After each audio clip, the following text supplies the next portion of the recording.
सूरज एक बहुत ही गरीब व्यक्ति था। उसके घर में उसकी पत्नी और दो छोटे छोटे बच्चे थे। सूरज दूसरे के खेतों में काम करता था और उससे जो पैसे मिलते थे उनसे उन सभी का गुजारा होता था।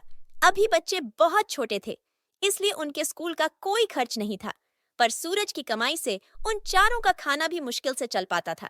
सूरज को कभी काम मिलता था तो कभी नहीं। उसे कभी कभी तो खाली ही घूमना पड़ता था।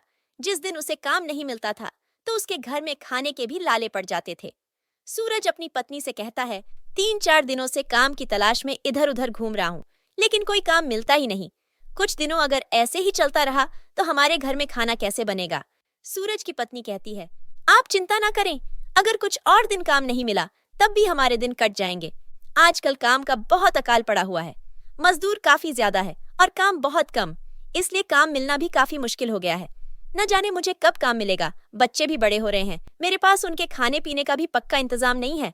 इस तरह सूरज रोजाना घर से काम की तलाश में निकल जाता था, पर उसे कोई काम नहीं मिलता।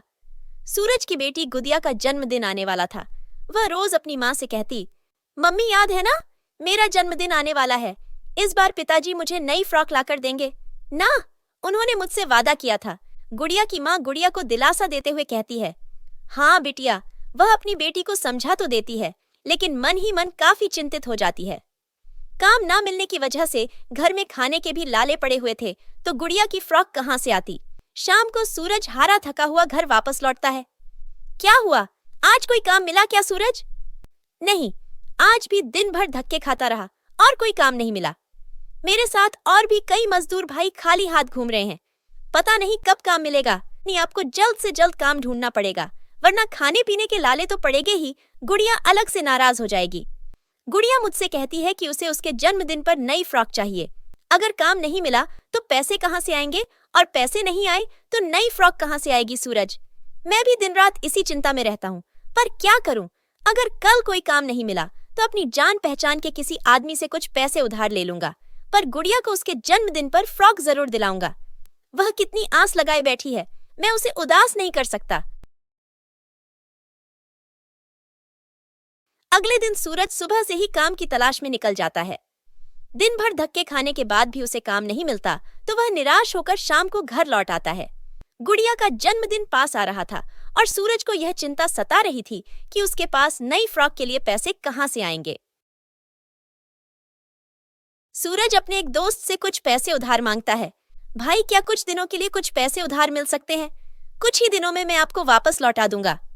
सूरज का दोस्त, ब अरे भाई, तुमको तो पता है आजकल काम की कितनी किल्लत चल रही है, मेरे पास तो खुद के खर्चे के लिए भी पैसे नहीं है। इस तरह सूरज 2-3 लोगों से पैसे मांगने की कोशिश करता है, लेकिन कोई उसे पैसे नहीं देता। आखिरकार वह एक पेड़ के नीचे बैठ जाता है। सूरज मन ही मन सोचता है, अब मैं क्या करूं? भला अपनी बेटी की एक छोटी सी इच्छा भी पूरी नहीं कर सकता। मैंने पूरी कोशिश करके देख ली, लेकिन कुछ भी काम नहीं आया। लेकिन मैं अपनी बेटी की इच्छा जरूर पूरी करूंगा, चाहे उसके लिए मुझे चोरी ही क्यों न करनी पड़े। हे भगवान, मुझे माफ करना, मैं अपनी बेटी की आंखों में आंसू नहीं देख सकता हूँ। सूरज अपने मन में ऐसे विचार लेकर आगे बढ़ता है।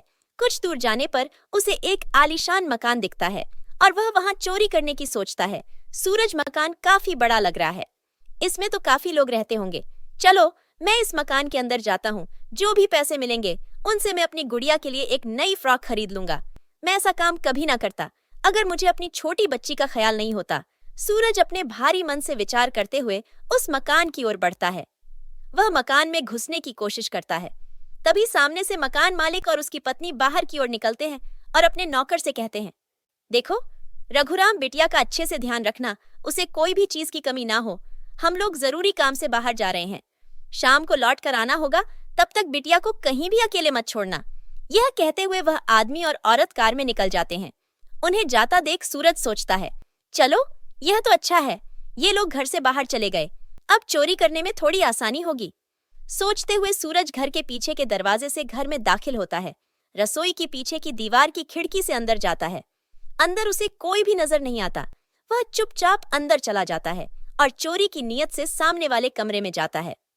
सूरज देखता है कि मेज पर नोटों की एक छोटी सी गड्डी पड़ी हुई है। बस सूरज उसे तुरंत अपने कुर्ते में छुपा लेता है और वहां से भागने की कोशिश करता है। सूरज जैसे ही घर से बाहर निकलता है, तुरंत किसी के रोने की आवाज आने लगती है। बचाओ बचाओ, कोई मेरी मदद करो। एक छोटी सी लड़की मदद के लिए चिल्ला रही थी। सूरज खिड़की से वापस कूद जाता है और वहां जाता है जहां से आवाज आ रही थी। सामने का नजारा देखकर उसके होश उड़ जाते हैं। उस कमरे में मंदिर के दिए से आग लग गई थी। आग के बीच फंसी एक छोटी सी लड़की जोर जोर से चिल्ला रही थी। वह लड़की व्हील चेयर पर बैठी थी। लड़की पैरों से चल नहीं सकती थी। नौकर यह दृश्य देखकर घबरा गया और मदद के लिए चिल्लाने लगा, अरे कोई मेरी बिटिया को बचाओ, अरे भाई मदद करो। नौकर की हिम्मत ही नहीं हुई कि वह जलती हुई आग में कूदकर अपाहिज लड़की की मदद कर सके। सूरज उस समय सब कुछ भूल गया कि वो वहां चोरी के लिए आया था। वह उस बच्चे की जान बचाने के लिए उस कमरे में घुस गया। वहां रखे कंबल से उस लड़की को लपेटकर सूरज बहुत मुश्किल से अपनी जान बचाते हुए बाहर निकल आया। उसके बाद उसने उस आग पर पानी डालकर उसे बुझा दिया। लड़की बेहोश हो गई थी। नौकर कहता है, अरे भाई तुम्हारा बहुत बहुत शुक्रिया, तुमने हमारी बिटिया की जान बचा ली, वरना इस अपाहिज लड़की का तो बाहर आना भी मुश्किल था। अब मैं जल्दी से फोन करके मालिक को यहाँ बुला लेता हूँ और डॉक्टर को फोन कर देता हूँ। नौकर तुरंत डॉक्टर को और अपने मालिक को फोन करता है। कुछ ही मिनटों में घर का मालिक यानी कि लड़की के माता पिता वहां पहुंच जाते हैं। डॉक्टर तुरंत आकर उस लड़की को देखते हैं और कहते हैं, देखो घबराने की कोई बात नहीं बच्ची, बिल्कुल ठीक है, बस घबराहट की वजह से बेहोश हो गई है। मैंने कुछ दवाइयां दे दी है, कुछ देर बाद सब कुछ ठीक हो जाएगा। पर अगर थोड़ी देर और हो जाती तो बच्ची के साथ कुछ भी गलत हो सकता था। उस घर के मालिक सूरज का शुक्रिया अदा करते हैं।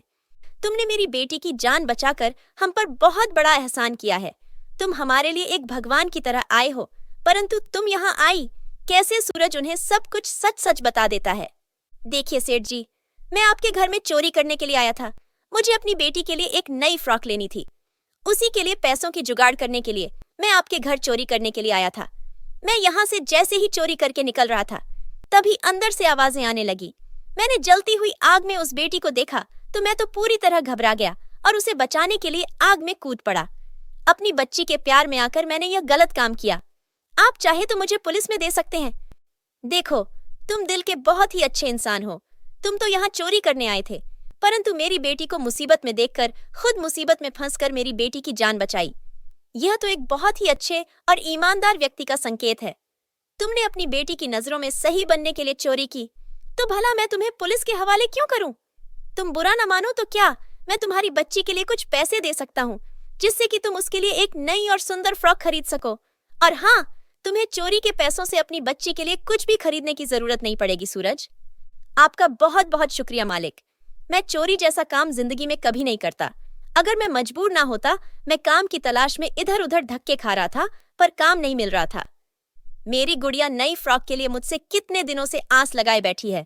मेरी हिम्मत ही नहीं हुई कि मैं खाली हाथ घर वापस लौट जाऊं, इसीलिए मैं यहाँ चोरी करने आ गया था। अरे, तुम बहुत ही ईमानदार व्यक्ति हो। तुमने मेरी बेटी की जान बचाकर मुझ पर बहुत बड़ा एहसान किया है, जिसकी कीमत मैं कभी नहीं चुका सकता। तुम एक काम करना, कल मेरे ऑफिस आ जाना। मैं तुम्हें वहां कोई ना कोई काम जरूर दिला दूंगा, जिससे तुम्हारी अच्छी खासी कमाई हो जाया करेगी और तुम अपने परिवार के साथ खुशी खुशी रह पाओगे। सूरज, बहुत बहुत शुक्रिया साहब। अगर आप मुझे कोई काम दिला देंगे तो यह मेरे ऊपर काफी बड़ा एहसान होगा। मेरे बच्चे भूखे नहीं मरेंगे। घर का मालिक सूरज को 1000 रुपया देता है। सूरज खुशी खुशी बाजार से एक सुंदर सी फ्रॉक और एक गुड़िया लेकर घर पहुंचता है। उसे देखते ही उसकी बेटी खुशी के मारे चिल्लाते हुए कहती है, पिताजी, पिताजी को देखो, वह मेरे लिए कितनी सुंदर गुड़िया और फ्रॉक लेकर आए हैं। यह फ्रॉक पहनकर तो मैं राजकुमारी के जैसी देखूंगी। यह देखकर सूरज की आंखों में आंसू आ जाते हैं। देखो, भगवान ने हमारी सुन ली। यदि मैं चोरी करके वहां से निकल जाता तो वह पैसे कितने दिन चल जाते, लेकिन भगवान ने हमें इस मुसीबत से बचाया और अब मुझे एक अच्छी खासी नौकरी भी मिल गई। मालिक ने कल मुझे ऑफिस बुलाया है। वह मुझे अपने यहाँ काम पर रख लेंगे और हमें खाने पीने की अब चिंता करने की कोई जरूरत नहीं पड़ेगी। देखो, मैं ना कहती थी, भगवान जरूर हमारी मदद करेंगे। आखिर उन्होंने हमारी सुन ही ली। सूरज रोज ऑफिस जाकर ईमानदारी से अपना काम करता और अपने बच्चों को बहुत अच्छे से पालता है।